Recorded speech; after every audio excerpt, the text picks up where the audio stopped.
नमस्कार दोस्तों, स्वागत है एक बार फिर से आप सभी का आपके अपने YouTube channel science by Amit पे। साथियों, अपन लोग अपने इस प्लेटफॉर्म पे साइंस के बारे में डिस्कस कर रहे हैं। हमारे 3 चैप्टर कंप्लीट हो चुके हैं, यानी कि पहला अपना केमिकल रिएक्शन का था, दूसरा एसिड और बेस का था। दोनों के क्वेश्चन भी हो गए अपने अपने केमिकल रिएक्शन वाले के भी क्वेश्चन कर लिए और एसिड और बेस वाले के क्वेश्चन भी अपने अब हम लोगों ने कर लिए। अब जो तीसरा अपना चैप्टर है, कौन सा है, कार्बन वाला, जो कंप्लीट हुआ है अपना, उसमें एक पार्ट रह जाता है साबुन और अपमार्जक का। तो साबुन और अपमार्जक जो होते हैं वो बेसिकली कार्बन के चैप्टर का ही पार्ट है। वैसे तो मतलब यूं मान के चलें कि जो 80% जो पोर्शन है वो आपका कार्बन अकेला कवर करता है केमिस्ट्री का। तो कहीं ना कहीं हर एक चीज के साथ कार्बन को हम जोड़ के पढ़ते हैं और जितना पॉसिबल हो सकता है उतना हम कार्बन के अंदर ही पढ़ लेते हैं, ताकि जो क्वेश्चन रहे वो अलग से न रहें। हमारी आप यदि पाठ्य पुस्तकें भी यदि आप देखेंगे तो उसमें भी साबुन और मार्जक जो होते हैं वो कार्बन के अंदर ही लिखे हुए हैं। तो आज हम वो पार्ट भी कवर कर लेते हैं। इसके अलावा फिर आपका बच जाएगा उसके अंदर वो जो बहुलक वाला जो पोर्शन आता है, जैसे रबड़ का, प्लास्टिक वाला, वो जो बच जाता है उसको हम थोड़ा अलग से लिखेंगे, ठीक है ना। तो आज हम यहाँ पे साबुन और मार्जक कवर करेंगे। और मैंने देखा था पाठ्य पुस्तक के पीछे ऐसा शायद कोई क्वेश्चन है नहीं जो आपके समझ में यहाँ पे मतलब आपको नहीं आता हो। आप करके देखना एक बार, फिर भी अगर उनमें कोई डाउट रह जाता है तो मैं आपको वो बता दूंगा, ठीक है ना। तो आइए अपन लोग साबुन और मार्जक शुरू करते हैं अपना, ठीक है ना। तो आज थोड़ा बहुत मैटर आपके लिए पहले से लिखा हुआ है ताकि आप लोगों का टाइम बच जाए, क्लास ज़्यादा लंबी ना हो, आपको कम समय में ज़्यादा से ज़्यादा मिले, ताकि आप अपनी तैयारी में फोकस कर पाओ, आप जीके को अच्छे से टाइम दे पाओ। यहाँ पे तो क्या है कि ये एक अपनी यूं मान के चलो कि रिवाइज ही कर रहे हैं हम लोग, ज़्यादा आपका टाइम वेस्ट करना नहीं चाहते। तो चलो, थोड़ा बहुत है, देखो आप समझने का प्रयास करें पहले तो। जो विद्यार्थी नए हैं, जिन्होंने तैयारी शुरू की है, उनके लिए समझाना ही पड़ता है, लेकिन जिन्होंने पढ़ रखा है उनके थोड़ा रिवाइज हो जाएगा। उनको यूं लगेगा कि क्लास देखने के बाद उनको पढ़ने की आवश्यकता नहीं पड़ेगी। लेकिन जो नोट्स बना रहे हैं वो अपने अच्छे से नोट्स बनाए, टेंशन लेने की आवश्यकता नहीं है। देखो साबुन क्या होता है। साबुन बेसिकली देखो, हमारे जीवन में साबुन तो हम 24 घंटे काम में लेते ही लेते हैं। जब बचपन में जॉनसन्स बेबी से जो लोग नहाए थे, देखो हमारा तो वो सौभाग्य नहीं था, खैर हमें तो पता नहीं 693 थी या कौन सी थी, ब्रांड ही अलग था अपना तो।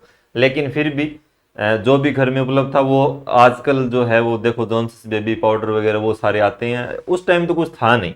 देखो, तो साबुन क्या होते हैं, साबुन होते हैं बेसिकली सफाई करने के लिए काम आते हैं, इतना तो हम इसके बारे में जानते ही हैं। लेकिन ये होते क्या हैं, किससे बनते हैं। अगर इतना इजी क्वेश्चन आता कि हाथ को किससे धोना चाहिए, साबुन से धोना चाहिए, तब तो हम कर देते। लेकिन अपनी साइंस थोड़ी सी क्या है बेचारी, उलझी हुई है, तो उसके क्वेश्चन भी थोड़े से उलझे हुए आएंगे। लेकिन इतना कठिन क्वेश्चन भी नहीं आएगा ताकि आप उसे कर ना पाओ। देखो, साबुन जो होते हैं वो वसीय अम्लों के, किसके, वसीय अम्लों के सोडियम और पोटेशियम लवण होते हैं। आप परिभाषा ऐसे लिखेंगे, साबुन जो होते हैं वो वसा युक्त अम्लों के सोडियम और पोटेशियम लवण होते हैं। ये है साबुन की परिभाषा। आप सुन तो पा रहे होंगे, आराम से क्लास देख पा रहे हैं तो सुन भी पा रहे हैं, तो ये चीज यहां पे हम करेंगे। तो परिभाषा इसकी ये है। अब आप इन चीजों को समझो कि ये वसीय अम्ल क्या होते हैं और ये क्या चीज है। बेसिकली इनके बारे में तो हम जानते हैं, क्या जानते हैं, ये सोडियम का प्रतीक चिन्ह है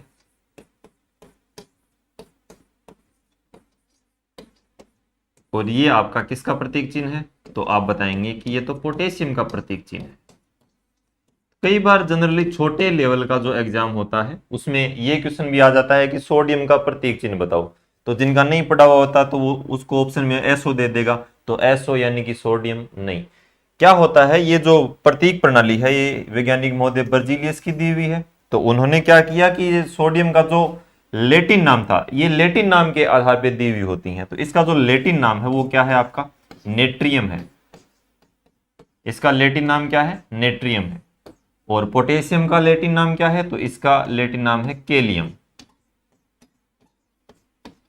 तो कई बार ये भी पूछ लेते हैं कि पोटेशियम का लेटिन नाम बताओ, सोडियम का लेटिन नाम बताओ। तो सोडियम का लेटिन नाम होता है नेट्रियम।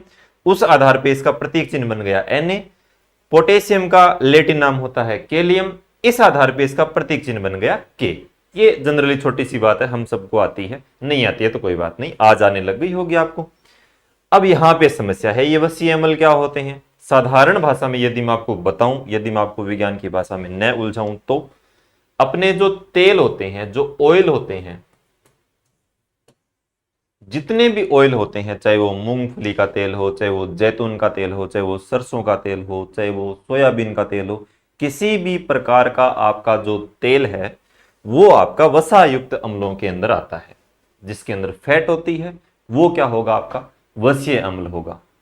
आप बेसिकली कार्बोक्सिलिक अम्ल के बारे में तो जानते ही होंगे, हमने एसिड और बेस वाले चैप्टर में कार्बोक्सिलिक अम्ल के बारे में पढ़ा था। कार्बोक्सिलिक, ठीक है, कार्बोक्सिलिक अम्ल के बारे में मैंने आपको एक दो बातें बताई होंगी उस चैप्टर में। तो कार्बोक्सिलिक अम्ल जो होता है, यदि इसी कार्बोक्सिलिक अम्ल के अंदर कार्बन की संख्या, कार्बोक्सिलिक अम्ल आपके पास पड़ा है, कार्बन की संख्या यदि मैं कर दूं 12, और 12 से कर दूं मैं कहां तक कर दूं, मैं मान लो कर दूं 18 तक। यदि मैं कार्बोक्सिलिक अम्ल के अंदर कार्बन की संख्या 12 से लेकर के 18 तक कर देता हूं, तो वो आपका क्या बन जाता है? वो बन जाता है आपका वसीय अम्ल। आपको परिभाषा में नहीं उलझना है, ये चीज आपके समझ में नहीं आई है तो भी कोई बात नहीं, जिनके समझ में आए तो बढ़िया बात है, न आए तो भी कोई बात नहीं, क्योंकि यहां से क्वेश्चन आने के कम चांस होते हैं। ये नहीं पूछा जाता कि वसीय अम्ल किस किस से मिलकर के बने होते हैं, वो वैसे जनरली मैंने आपको जानकारी के लिए बता दिया कि ये मेनली ये चीज होती है। हालांकि यहां से क्वेश्चन आने के बहुत कम चांस होते हैं, लेकिन आप विज्ञान के जिज्ञासु विद्यार्थी हैं तो आपको इतना पता होना चाहिए कि ये वसा युक्त अम्ल होते क्या है। तो आप इतना याद रखेंगे तो तो भी आपका काम चल जाएगा कि ये मेनली जो होते हैं वो अपने तेल जितने भी होते हैं, ऑयल जो भी होते हैं, उनमें होता है। अब आप पेट्रोल डीजल पे मत चले जाना, वो अलग पार्ट है अपना, लेकिन जो प्राकृतिक तेल जो हम लोग फसलों के माध्यम से प्राप्त करते हैं, उनमें ये चीज काम आती है, क्योंकि उन चीजों से हम पेट्रोलियम पदार्थ प्राप्त करते हैं, न कि साबुन वगैरह प्राप्त करते हैं। ओके, ये चीज यदि आपके समझ में आ गई है तो मैं थोड़ा सा आगे चलूं। इसका वैसे स्क्रीनशॉट लेने की आवश्यकता नहीं है, लेना चाहो तो आप ले सकते हैं। देखो मैं आपको इसी में थोड़ा सा और बताना चाहूंगा। देखो यहां पे आप वापस आओ, यहां पे मैंने लिखा था वसीय अम्ल,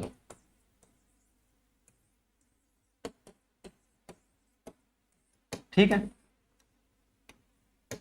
ये वसीय अम्ल है। वसीय अम्लों की क्रिया, यानी साबुन बनती कैसे है हम वो देख रहे हैं, ठीक है ना। वसीय अम्ल जो होते हैं, यदि मैं मान लो इनकी क्रिया, किसकी क्रिया? तेल की क्रिया। तो सबसे पहले आपने क्या लिया है? सबसे पहले आपने लिया तेल। तेल के अंदर आप दो प्रकार के पदार्थ डालते हो। कितने प्रकार के पदार्थ डालते हो? दो प्रकार के। वो डिपेंड करता है इस बात पे कि आपको साबुन कौन सा चाहिए। आप कठोर साबुन की डिमांड कर रहे हैं या आप मृदु साबुन की डिमांड कर रहे हैं, इस बात पे निर्भर करेगा कि आपको कौन सा पदार्थ इसके अंदर डालना है। तो यदि आप तेल के अंदर, यदि आप तेल के अंदर क्या डाल देते हो? सोडियम हाइड्रोक्साइड डाल देते हो, और यदि आप तेल के अंदर डाल देते हो पोटेशियम हाइड्रोक्साइड, तो जनरली आपको इनके नाम भी लिखने हैं। यहां पे लिख लेना आप सोडियम हाइड्रोक्साइड,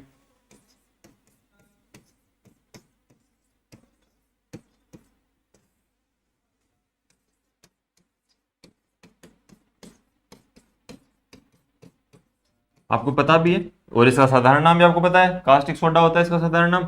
और आगे जो अगला अपना चैप्टर आएगा उसमें मैं आपको इसके बारे में थोड़ी बातें और बताऊंगा। इनकी बातें हम थोड़ी अलग से करेंगे, NaOH की भी करेंगे, KOH की भी करेंगे। मैं आपको पूरा इनके बारे में बताऊंगा, थोड़ी थोड़ी बातें हम और करेंगे, लेकिन यहाँ आप देख लो ताकि वहां पे आपको थोड़ा इजीली याद हो जाए, ठीक है ना।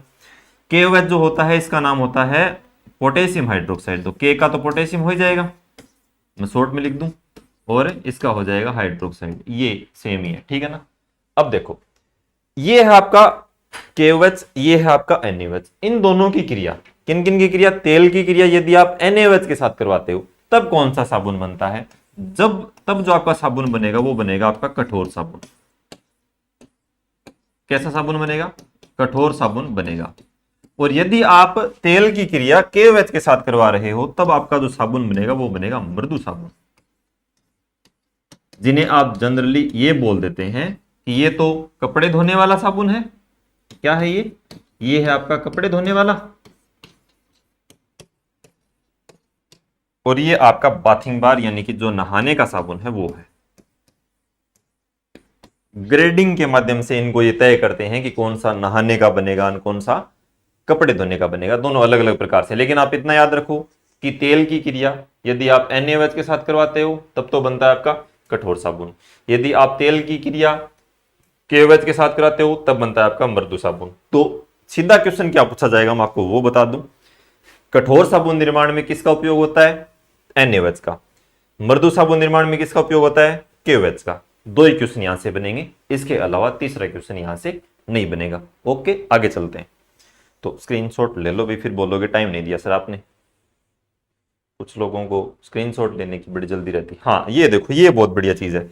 देखो, कुछ एक साबुन जो होते हैं वो पारदर्शी प्रकार के होते हैं, कुछ एक साबुन प्रतिरोधी होते हैं, कुछ एक दाढ़ी बनाने वाले भी आते हैं, टॉयलेट सोप भी आते हैं, और ये क्वेश्चन, ये 5-6 क्वेश्चन है। यहां से क्वेश्चन आने के पूरे पूरे चांस होते हैं। यदि कोई बढ़िया क्वेश्चन बनेगा तो वो यहीं से बनेगा। तो आइए देखते हैं। पारदर्शी साबुन, आपने ज्यादा नहीं तो टीवी में ऐड जरूर देखा होगा, वो पियर्स साबुन जो आता है ना, पियर्स साबुन जो आता है, उसके आप आर पार देख सकते हो। वो बोलते हैं बाबर का बेटा हुमायूं, हुमायूं का अकबर, ये माँ जाने पियर पर, पता नहीं क्या इस टाइप से कोई ऐड आता है। तो वो पारदर्शी साबुन जो होते हैं वो किससे बने हुए होते हैं? तो वो बने होते हैं ग्लिसरीन से।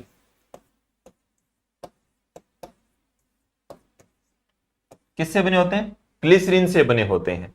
अपनी जो पीछे वाली अभिक्रिया थी, ये वाली जो अभिक्रिया थी, वो यहां पे वैसे बेसिकली पूरी नहीं होती है। मैं आपको थोड़ा आगे और बता दूंगा, क्योंकि बाद में उसे नमक डालते हैं, उसके अवक्षेपण को हम अलग करते हैं, वो बात रह गई है, वो थोड़ी सी आगे मैं आपको बता दूंगा, ठीक है ना।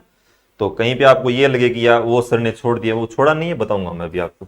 पारदर्शी साबुन जो होता है वो किससे बने होते हैं? ग्लिसरीन से बने होते हैं, याद रह जाएगा। ग्लिसरीन डालेंगे, पारदर्शी बनेगा। फिर है आपका एंटीसेप्टिक यानी कि प्रतिरोधी साबुन जो बनेगा, उसमें आपको अपना वही डालना है जो आप मतलब भाई क्या ही बताएं, उसका तो एथिल अल्कोहल डालना है। अब आप इसको कोई भी संज्ञा दो, वैसे काम की चीज भी है बेचारी। देखो कहाँ कहाँ काम आ रही है, प्रतिरोधी का काम ये कर रही है। कोरोना के टाइम में अर्थव्यवस्था को इसी ने संभाला था, है ना। वो तो ये थे, अब अर्थव्यवस्था बच गई नहीं, वरना बचती नहीं। तो अलग बात है, अभी घर उजड़े वो अलग बात है, लेकिन भाई अर्थव्यवस्था अपनी जगह है, घर अपनी जगह, देश संभालना बहुत जरूरी है। देश हित में इन्होंने काफी कार्य किया था उस टाइम में। एथिल अल्कोहल फॉर्मूला बता देता हूं आपको, C2H5OH बताया हुआ है, बहुत बार आपके याद हो जाना चाहिए था अब तक तो ये चीजें नॉर्मल नॉर्मल बातें हैं। फिर दाढ़ी बनाने का साबुन, भाई महिलाओं के लिए तो काम की बात नहीं है, लेकिन पुरुषों के लिए आप देख लो एक बार। दाढ़ी बनाने का जो साबुन है वो क्या होता है बेसिकली, नहीं जानते होंगे कोई, मैं बता देता हूं आपको। पुरुष तो जानते हैं, मादाएं नहीं जानती होंगी। उसमें क्या होता है कि जब दाढ़ी बनाते हैं तो यहाँ पे क्रीम वगैरह लगाते हैं मुंह के ऊपर, तो क्या होता है उस पर बहुत ज्यादा झाग बन जाते हैं मुंह के ऊपर। यानी कि जनरली नॉर्मल साबुन के अंदर उतने झाग नहीं बनते होंगे जितने दाढ़ी बनाने वाले साबुन से बनते हैं। वो जो झाग बनने का कारण है उसके लिए आपको कुछ ना कुछ तो दाढ़ी के अंदर, सॉरी दाढ़ी बोल रहा हूं मैं, साबुन के अंदर कुछ ना कुछ तो एक्स्ट्रा डालना ही पड़ेगा। तो साबुन के अंदर एक्स्ट्रा आपको क्या डालना पड़ेगा, आप क्या डालें ताकि झाग बहुत ज्यादा बने? तो उसके लिए आपको एक पदार्थ डालना है, उस पदार्थ का नाम है रोजीन। जनरली ये जो रोजीन होती है वो एक प्रकार की गोंद होती है, ठीक है, गोंद का एक प्रकार होता है रोजीन। और लास्ट में ये रोजीन जो होती है वो पोटेशियम, अब देखो ये जो साबुन होगा ना दाढ़ी बनाने वाला साबुन, ये पोटेशियम से मिलकर के बनेगा, न कि सोडियम वाला होगा। तो ये पोटेशियम वाला साबुन है, ये लास्ट में जाकर के क्या बना लेगा, ये बना लेगा सोडियम रोजिनेंट। सोडियम रोजिनेंट बना लेगा, और जो सोडियम रोजिनेंट है वो पानी के साथ मिलकर के बहुत ज्यादा मात्रा में झाग देगा आपके। फिर आते हैं आपके टॉयलेट सोप, ये सोडियम के लवण होते हैं, ठीक है, सोडियम के लवण होते हैं। हिंदी में इन सॉरी टॉयलेट सोप को बोलते हैं प्रसाधन साबुन, प्रसाधन साबुन, ठीक है। शुद्ध हिंदी कई बार लिखी हुई आती है, तो इस प्रकार से आपको कोई ना कोई नाम पेपर के अंदर देखने को मिलेगा कि प्रसाधन साबुन किसके लवण होते हैं, तो आप बता देंगे कि ये तो सोडियम के लवण होते हैं, ठीक है। फिर आपकी आर्द्रता और जलीय विलयन। आर्द्रता जो होती है, आर्द्रता का जो क्वेश्चन है वो इस प्रकार से आएगा कि साबुन जो होती है उनमें कितनी आर्द्रता पाई जाती है, यानी कम या अधिक। तो आप बताएंगे कि साबुन में कम आर्द्रता पाई जाती है,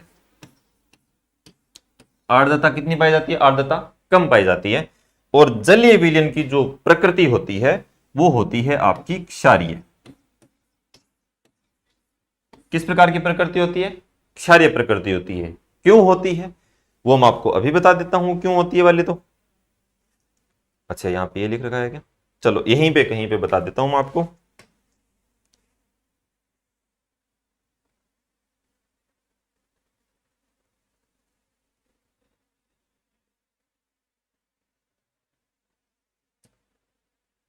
देखो कर दिया ना छोटो।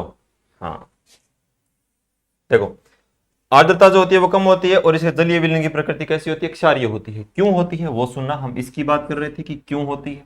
तो ये क्यों होती है, यानी कि आप क्या करेंगे, आप लेंगे एक तो प्रबल लेंगे, आप क्या क्षार लेंगे, और क्या लेंगे आप दुर्बल क्या लेंगे, अम्ल लेंगे।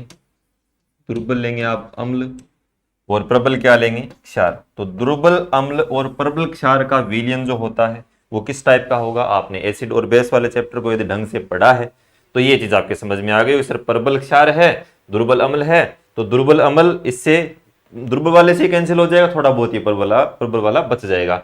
तो इस प्रकार से इस विलयन की जो प्रकृति होती है वो किस प्रकार की होती है? क्षारीय प्रकृति होती है। ठीक है प्यारे साथियों, ये चीज आपके समझ में आई या नहीं आई बताओ। पारदर्शी साबुन बनाने के लिए आप ग्लिसरीन डालते हो, पुतिरोधी साबुन बनाने के लिए आप एथिल अल्कोहल डालते हो, फॉर्मूला ये है ही। दाढ़ी बनाने वाले साबुन के लिए रोजीन नामक पदार्थ डाला जाता है जो बहुत ज्यादा मात्रा में झाग देता है। टॉयलेट सोप सोडियम के लवण होते हैं। आपके ये जो लक्स लाइव वो ये आते हैं, ये सारे के सारे टॉयलेट सोप होते हैं। यदि आपकी स्किन खराब हो जाती है तो कंपनी की कोई गारंटी नहीं होती है इन पे। आप कहीं पे भी लगाओ, आप मुंह पे लगाओ, सिर पे लगाओ, लेकिन उनकी कोई जिम्मेदारी नहीं है, क्योंकि वो तो इस चीज के लिए बनाते हैं, हाथ धोने का साबुन है, बाकी आप कुछ भी करो उससे। आर्द्रता जो होती है वो जो जलीय विलयन आर्द्रता जो होती है वो इसकी कम होती है, यानी कि नमी की मात्रा इसमें कम पाई जाती है। और जलीय विलयन जो होता है वो किस प्रकार की प्रकृति का होता है? क्षारीय प्रकृति का होता है। प्रबल क्षार और दुर्बल अम्ल से मिलकर के साबुन का निर्माण होता है। तो जनरली इतने ही क्वेश्चन आपके इसमें अच्छे अच्छे बन रहे हैं। थोड़ा सा आगे चलूँ मैं आप यदि, तो ये एक जो अभिक्रिया है ना, यहाँ पे जो मैंने ये लिख रखी है आपके लिए, ये है आपकी साबुनीकरण की अभिक्रिया। किस प्रकार की अभिक्रिया है ये आपकी साबुनीकरण की अभिक्रिया है। ठीक है, किस प्रकार की अभिक्रिया है ये आपकी साबुनीकरण की है। क्या हो गया रे,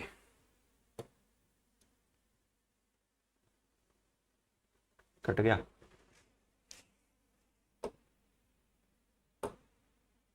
अच्छा चलो लिख देते हैं, लिखा हुआ है नहीं हमारे किस्म में, डिलीट हो गया वहां से, कोई बात नहीं, एक बार देख लेते हैं अगर मिलता है तो, वरना तो लिखना है ही, नहीं मिलता कोई बात नहीं, लिख देते हैं। देखो क्या होगा, CH2 और C डबल बॉन्ड O,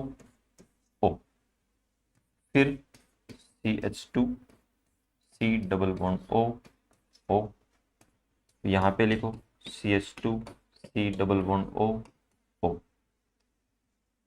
इसके साथ आप क्या करेंगे, आप इसके साथ जोड़ देंगे क्या भाई, ये आपकी एल्किल श्रृंखला हो गई, और ये सारी जो चीजें हैं वो आगे किसके साथ जुड़ेंगी, ये आगे NaOH के साथ जुड़ेंगी। तो यहां पे जो चीज जुड़ेगी वो जुड़ेगी आपकी 3NaOH। अब मैंने आपको एक चीज बताई थी कि ये जो पार्ट होता है वो आपका कार्बनिक का, यानी कि ये जो श्रृंखला है वो आपकी कार्बनिक श्रृंखला है, इसके साथ सोडियम के लवण जुड़े हुए होते हैं। तो यहाँ पे आप कोई भी श्रृंखला ले लो, जैसे मैं यहाँ पे R श्रृंखला ले लूँ कोई भी, यहाँ पे R ले लूँ, यहाँ पे मैं R ले लूँ। R नहीं लो तो आप COOH ले लो, वो जो COOH वाली थी, क्योंकि कार्बोक्सिलिक अम्ल ही डाल रहे थे हम, तो आप वो ले लीजिए, यहाँ पे कार्बोक्सिलिक अम्ल ले लीजिए। आर ले लो, कोई बात नहीं, किसी बात इस बात से कोई फर्क नहीं पड़ेगा, यहाँ पे मान लो कार्बन की कोई श्रृंखला ही है ये, ठीक है ना। अब देखो इसके बाद जो इसका सह उत्पाद जो बनेगा, देखो यहाँ से 3Na है, 3Na है, तो ये आर वाला जो पार्ट है, यानी आर मैं बोल रहा हूं यहाँ पे कार्बन की कोई श्रृंखला है, ये वाला जो पार्ट है वो क्या बन जाएगा, ये वो वाला जो पार्ट है वो ये बनेगा। देखो आप यहां से कि 3 जो है वो Na हो जाएंगे, और ये R है, तो R को आप कहीं पे भी जोड़ दो, मैं यहां पे जोड़ रहा हूं एक बार के लिए। यहां पे मान लो कार्बन की कोई श्रृंखला है, आप COOH भी यहां पे लिख सकते हो, ठीक है ना। फिर देखो बच गया क्या? बच गया ये वाला पार्ट, ठीक है ना। बच गया कौन सा पार्ट? ये वाला पार्ट बच गया। तो ये वाला जो पार्ट है वो आपका अलग बच जाएगा, यानी कि वो जो सह उत्पाद के रूप में बचेगा वो बचेगा आपका ग्लिसरीन, ठीक है। वो क्या बचेगा? आपका ग्लिसरीन के फॉर्म में बचेगा। कहने का मतलब ये है, हालांकि यहां से कोई क्वेश्चन नहीं आते हैं, ये आपसे कोई नहीं पूछेगा कि आप साबुनीकरण की अभिक्रिया बताओ, ये 11वीं 12वीं के अंदर आता है मैटर अपना, तो आपसे कोई भी नहीं पूछेगा। ऐसे ही मैंने थोड़ी सी जानकारी दे दी। लास्ट में आपको ये बताना था, मेनली जो इसका जो रीजन था वो ये था कि ये जो ग्लिसरीन है ये इसमें सह उत्पाद के रूप में प्राप्त होता है, ठीक है। किसकी फॉर्म में प्राप्त होता है? ये आपको सह उत्पाद के रूप में यहां से देखने को मिलेगा। तो आपसे ये पूछा जाएगा कि साबुनीकरण की जो अभिक्रिया होती है उसमें सह उत्पाद के रूप में कौन सा पदार्थ प्राप्त होता है, तो आप बताएंगे ग्लिसरीन प्राप्त होता है। अकेला साबुन नहीं बनता है, उसके अंदर क्या बनेगा? उसके अंदर बनेगा आपका ग्लिसरीन, साथ में बनेगा। वो जो ग्लिसरीन साथ में बनेगा वही एक इसका क्या होगा? सह उत्पाद रहेगा, ठीक है प्यारे साथियों। तो आपके ये चीज समझ में आई या नहीं आई, आप कमेंट करके एक बार बताएं ताकि मैं आगे चलूं थोड़ा सा। देखो स्क्रीनशॉट वगैरह लेना चाहो तो आप एक बार के लिए ले लो इसका।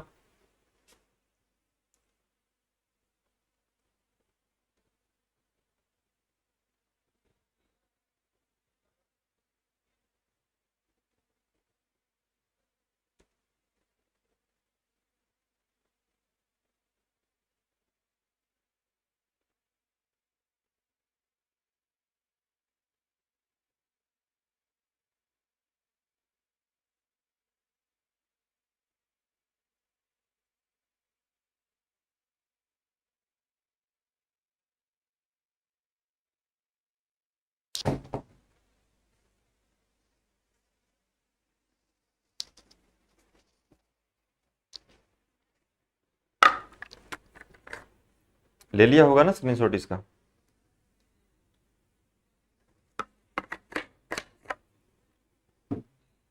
देखो चलो आगे चलते हैं। चलो आगे नेक्स्ट पे ले लूं मैं एक बार, ठीक है ना। देखो अब इसके बाद जो इसमें बच गया, मतलब साबुन सफाई कैसी करते हैं वो चीज इसमें बच गई है, तो वो आप देख लो थोड़ा सा। साबुन क्या हो गया इस बोर्ड को आज? देखो साबुन का हम देखते हैं, वो अभिक्रियाएं देखते हैं इसकी कि ये अभिक्रिया कैसे करेगा।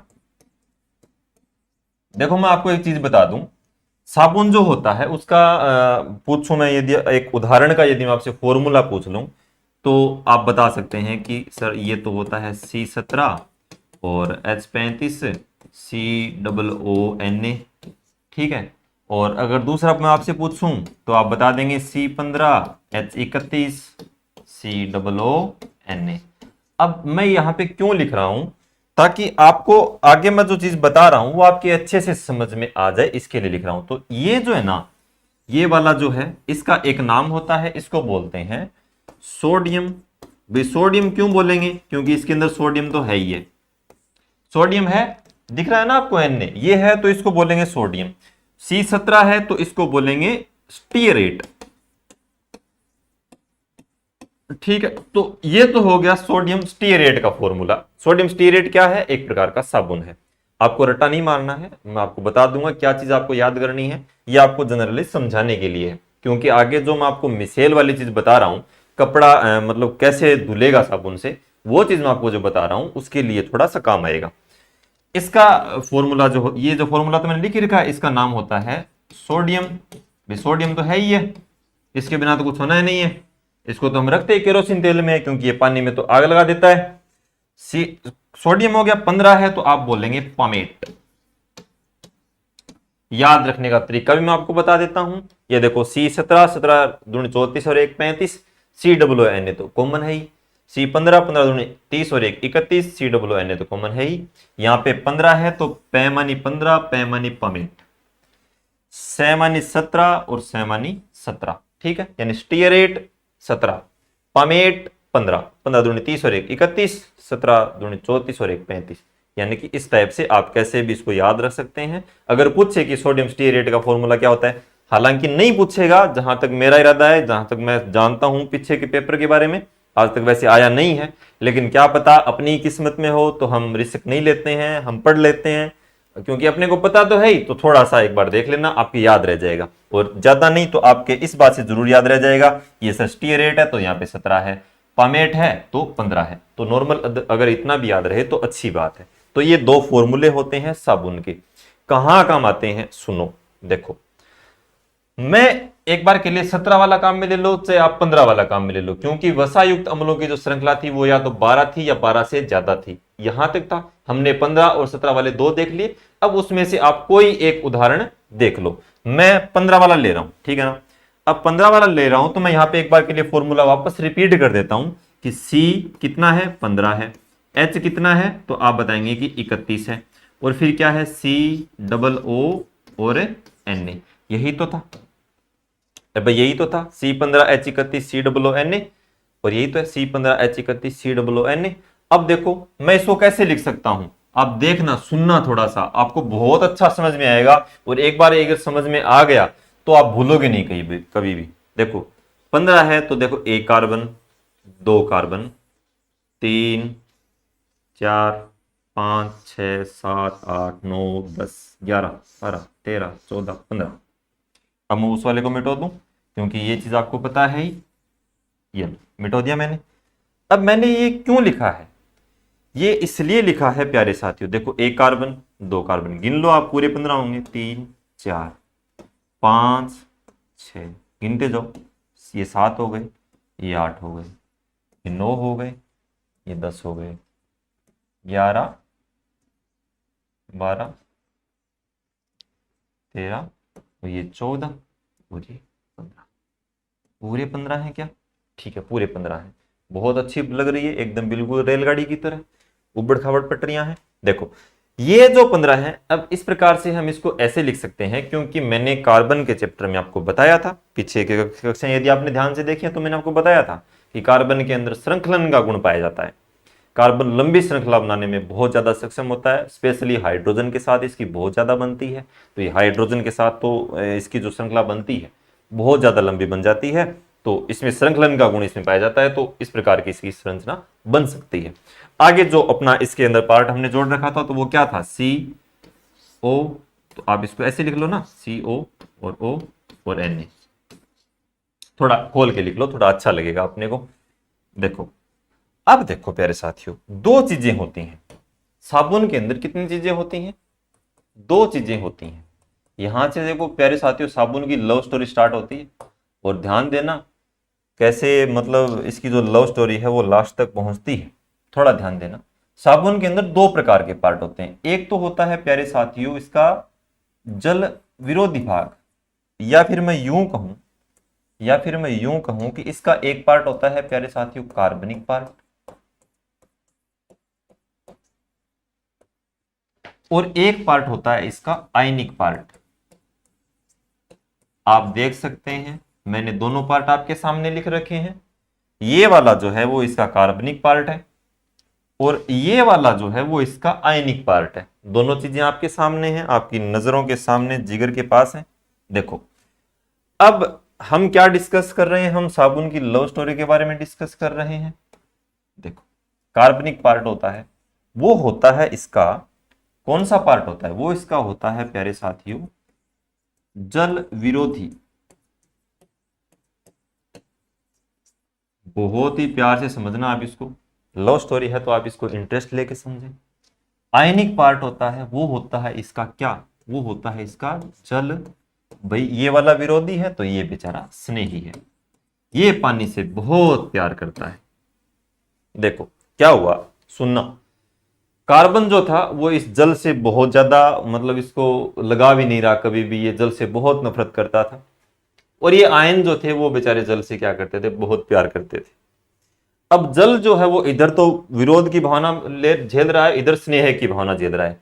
हुआ क्या प्यारे साथियों, कपड़ों के अंदर मैल लग गया, कपड़ों में क्या लग गया, मैल लग गया। मैल जानते हो ना, मैल से तो आप परिचित हो, हम बहुत गुंडे रहे हुए हैं पहले, तो आपको इतना तो पता ही है कि बाहर जाके आंता खेल गया था इन आज के अपनी कॉलर है नहीं एकदम काली रहती, खास करके जो सफेद शर्ट हो तो बैंग हो तो कालस के उतरे को नहीं, तो वो तो मैल। मैल ने धोण खातर के लगानी पड़े तो थे बताओगा साबुन लगानी पड़े, के लगानी पड़े आपने साबुन ही करती अपने अगर मार्जक हाई को नहीं तो अपने गन के चीज ही अपने गन ही साबुन तो आपा केल लगाया करता आपा क्या में लगाता अपनी मम्मी लगाती बेचारी तो वह के लगाता साबुन लगाया करता कपड़ा ने। देखो अब साबुन के मान चाल ली लव स्टोरी अपन करो थोड़ी है कि आगे कोई प्रेम कहानी है, के प्रेम कहानी है। अब साबुन जो है ना ये साबुन के अंदर एक कार्बनिक पार्ट है। अब देखो एम सहजातीय प्रेम है, ये कार्बन है, ये कार्बन से बहुत प्यार करती है। लेकिन कार्बन कहां चला गया, कार्बन आ गया कपड़े के पास। भाई कार्बन कहां आ गया, कपड़े के ऊपर जो मैल की परत जमती है वो कौन सी है, वो कार्बन की परत होती है। अब ये कार्बन कहां आ गया, ये कार्बन आ गया इस कपड़े के पास। अब साबुन के अंदर पड़ा पड़ा कार्बन बोला कि यार तू आजकल कहां घूम रहा है, मेरे के अंदर है कर तू, मेरे जी कौन लागे तेरे बिना।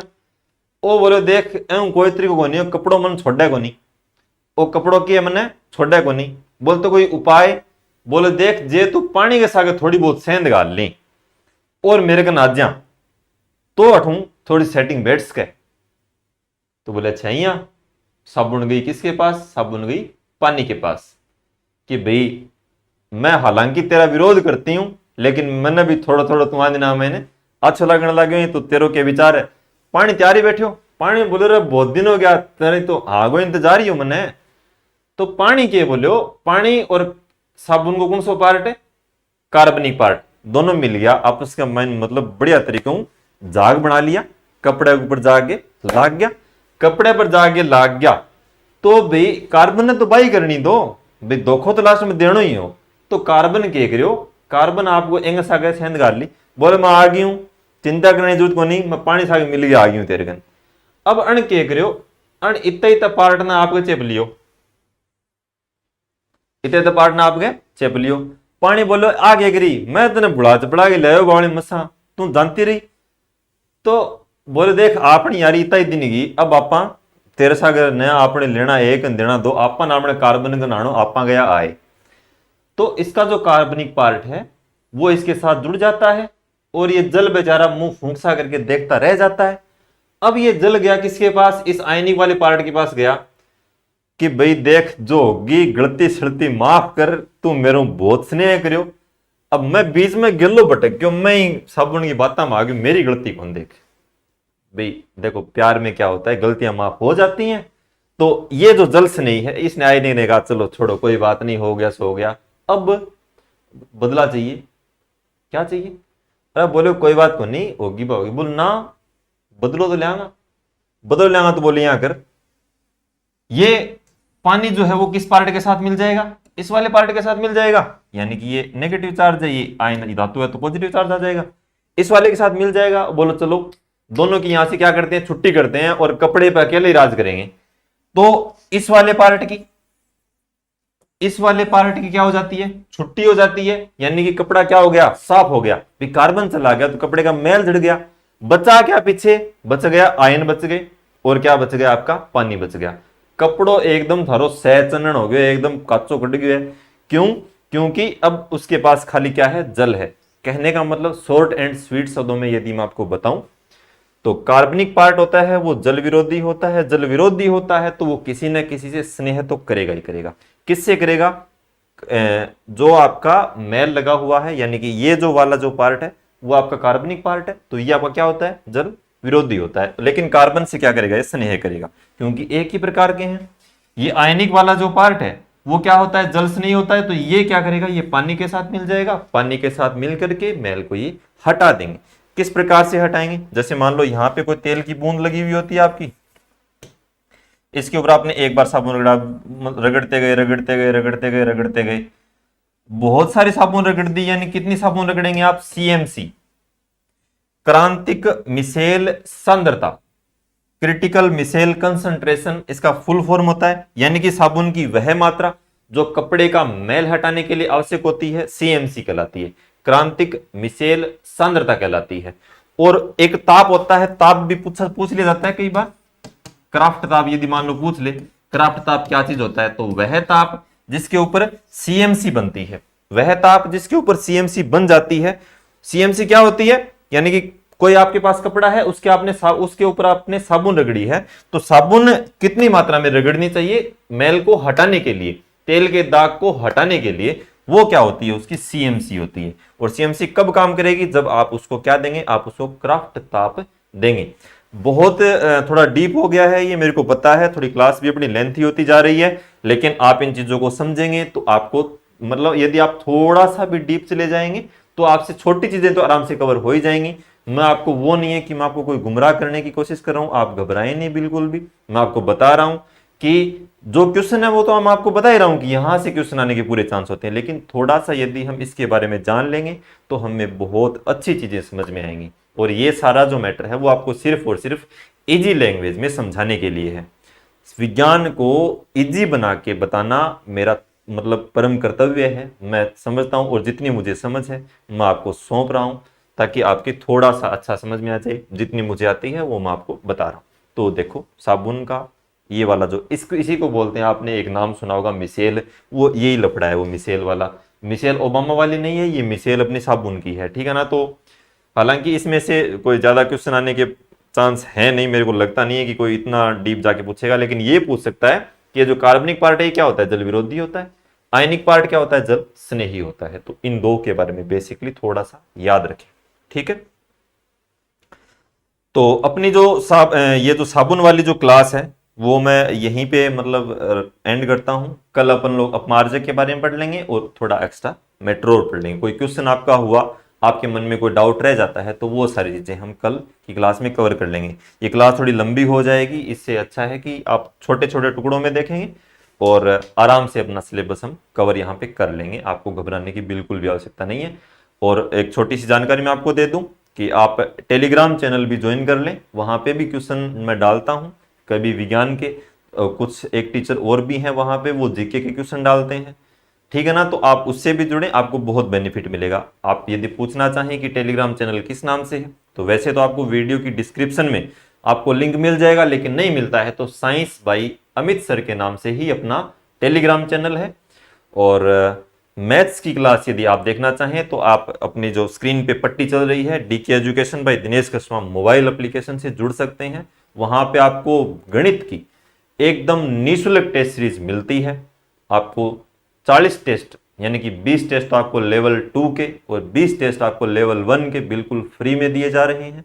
तो आप उन टेस्ट को लें बहुत जल्दी, बहुत ही जल्दी, यानी कि गिने गिने गिने चुने दिनों में आपको वहां पर भी साइंस की टेस्ट सीरीज देखने को मिलेगी। तो आप इंतजार करें, साइंस की टेस्ट सीरीज बन के तैयार हो चुकी है, मतलब गाड़ी यहां से निकल चुकी है, आप तक पहुंचने वाली है। वो कब पहुंच जाए आपको बता दिया जाएगा, आप इंतजार करते रहें, ठीक है। तो अपनी तैयारी में मस्त रहें, स्वस्थ रहें, हंसते रहें, मुस्कुराते रहें। मिलते हैं अगली क्लास में। जय हिंद, जय भारत, शुभ रात्रि।